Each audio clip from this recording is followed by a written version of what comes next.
পুরা দুনিয়া বরবাদ করে দিতে পারে। হ্যালো বন্ধুরা, আপনারা তো সবাই জানেন যে বরবাদ সিনেমাটা ঈদে মুক্তি পেয়েছিল এবং অনেক বিজনেস করে নিয়েছে। তো এখন কথা হচ্ছে যে এই সিনেমাটা এত বিজনেস করার পরেও কিন্তু আরো তার বিজনেসটা চালিয়ে যাচ্ছিল, কিন্তু সেখান থেকে মাঝখানে ড্রপ হয়ে গিয়েছে।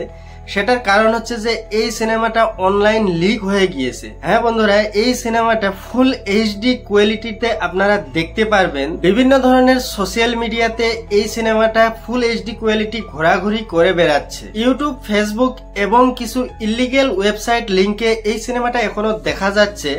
এই সিনেমাটা 100 কোটি আরামসে পৌঁছে যেত, কিন্তু কথা হচ্ছে যে এই সিনেমাটা লিক হওয়ার কারণে কিন্তু এখন 75 কোটির মধ্যে আটকে রয়েছে। সিনেমাটা লিক হওয়ার কারণে কিন্তু প্রডিউসার এবং হল মালিকদের অনেক টাকা লোকসান হয়েছে।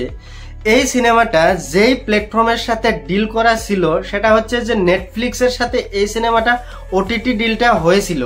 এখন কথা হচ্ছে যে এই সিনেমাটা যেহেতু লিক হয়ে গিয়েছে, তাই জন্যই কিন্তু নেটফ্লিক্স বা তারা সেরকম ডিল আগের মতো দেবে না, সেরকম টাকা আগের মতো পে করবে না এই সিনেমাটার ক্ষেত্রে। যারা যারা ভাবছেন যে সিনেমাটাকে হলে না গিয়ে ঘরে বসেই দেখবো, তাদের উদ্দেশ্যে এটাই বলবো যে প্লিজ আপনারা একটু কষ্ট করে হলে গিয়ে সিনেমাটা দেখুন, কারণ হলে গিয়ে দেখলে তবেই কিন্তু প্রডিউসার টাকা পাবে এবং আরো সিনেমা বানাবার সাহস যোগাবে। তাই জন্য আপনারা অবশ্যই সিনেমাটাকে হলে গিয়ে দেখুন এবং বাংলা সিনেমাকে ইন্টারন্যাশনালি এগিয়ে নিয়ে যান। তাহলে বন্ধুরা, আজকের মতো এটুকুই। দেখা হচ্ছে আরেকটা নতুন ভিডিওতে। Bye bye.